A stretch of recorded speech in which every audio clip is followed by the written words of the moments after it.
આમ તો દેશમાં આઈએએસ આઈપીએસ અધિકારી તરીકે ઘણી મહિલાઓ ફરજ બજાવે છે, પરંતુ આજે એવી 10 સુંદર મહિલા અધિકારીઓ વિશે જણાવીશું કે જેને આખો દેશ બ્રેન અને બ્યુટીની મિસાલ પણ કહે છે. આઈએએસ મીતા સભરવાલ ભારતની સૌથી ઓછી ઉંમરની પહેલી મહિલા આઈએએસ ઓફિસર.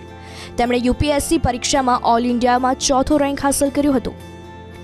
સર્જના યાદવ વર્ષ 2019માં સિવિલ સેવા પરીક્ષામાં ઓલ ઇન્ડિયા 126મો રેન્ક મેળવીને આઈએએસ અધિકારી બની. તેમણે નોકરી કરતા સેલ્ફ સ્ટડીમાં દમે પોતાના 3જા પ્રયાસમાં યુપીએસસીની પરીક્ષામાં સફળતા મેળવી.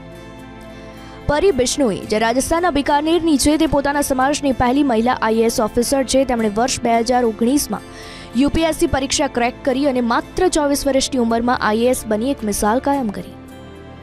આઈએએસ પ્રિયંકા ગોયલની કહાની પણ ખૂબ જ પ્રેરણાદાયક.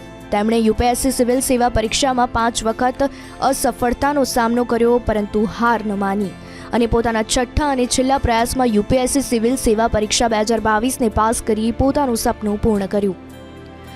આઈએએસ રોસ્ટી ડબાસ વિશે જણાવીએ તો જેમણે ફૂલ ટાઈમ જોબ કરીને સાથે યુપીએસસી સિવિલ સેવા પરીક્ષાની તૈયારી કરી અને ઓલ ઇન્ડિયા રેન્કમાં 6ઠ્ઠો ક્રમાંક મેળવી આઈએએસનું પદ હાંસલ કર્યું. આઈએએસ રિયા ડાબી કલેક્ટર ટીના ડાબીની જ નાની બહેન. રિયા ડાબીએ યુપીએસસી સિવિલ સેવા પરીક્ષામાં ઓલ ઇન્ડિયા 15મો રેન્ક હાંસલ કર્યો. આઈએએસ મુદ્રા ગેરોલાએ યુપીએસસી ક્લિયર કરીને પોતાના પિતાના 50 વર્ષ જૂના સપનાને પૂર્ણ કર્યું. તેના પિતા ખુદ સિવિલ સેવામાં આવવા માંગતા, પરંતુ એવું થઈ ન શક્યું. જોકે વર્ષ 2022માં 53મો રેન્કની સાથે યુપીએસસી ક્લિયર કરી મુદ્રાએ તે પિતાને ખુશી આપી. આઈપીએસ ઓફિસર નવજોત સિમી કે જેમણે ડોક્ટરી છોડી યુપીએસસીનો અભ્યાસ કર્યો હતો અને પરીક્ષામાં ઓલ ઇન્ડિયા 735મો રેન્ક હાંસલ કરી આઈપીએસ ઓફિસર બન્યા. આઈપીએસ આંશિકા વર્મા ઉત્તર પ્રદેશની રહેવાસી અને યુપી કેડરની સૌથી ખૂબસૂરત આઈપીએસ ઓફિસર. તેમણે કોચિંગ વગર જ પોતાના 2જા પ્રયાસમાં દેશની સૌથી કઠિન યુપીએસસી સિવિલ સેવા પરીક્ષા પાસ કરી.